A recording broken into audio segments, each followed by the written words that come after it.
extreme weather patterns, food insecurity, and economic collapse. These examples are just comparable to the tip of an iceberg when we're talking about how climate change affects the way we live our lives. If we fail to grasp the impact of our behavior on our very own planet, we might not be able to comprehend its consequences as well.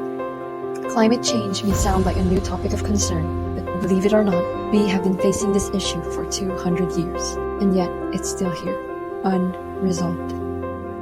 Many skeptics would say that climate change is a hoax, but no, climate change is real, it's here, and it's happening.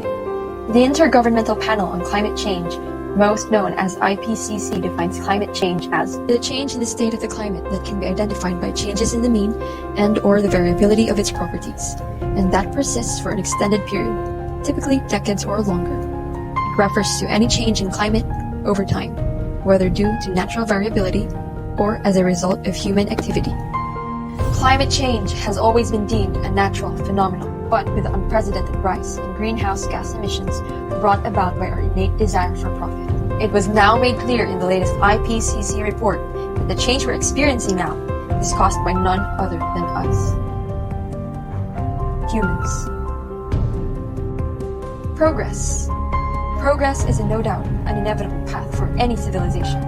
It makes our lives easier and more convenient, but when development is done in an unsustainable way, we must think twice. Increased use of fossil fuels, such as coal, oil, and gas, allows us to generate energy for transportation and manufacturing.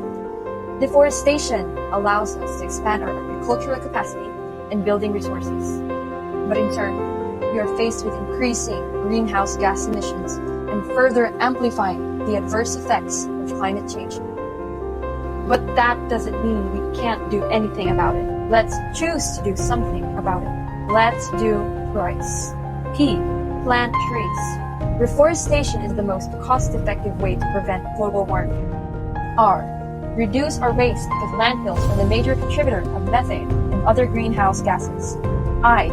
Invest in energy-efficient appliances, for it's the lowest cost way to reduce emissions. C. Create more sustainable lifestyle, particularly in transportation habits. E. Empower yourself and become a climate warrior. Do the price. Now that all is said, let's get something done. As the words of the former President of the United States of America, Barack Obama, we are the first generation to feel the effect of climate change, and the last generation who can do something about it. Created using Powtoon.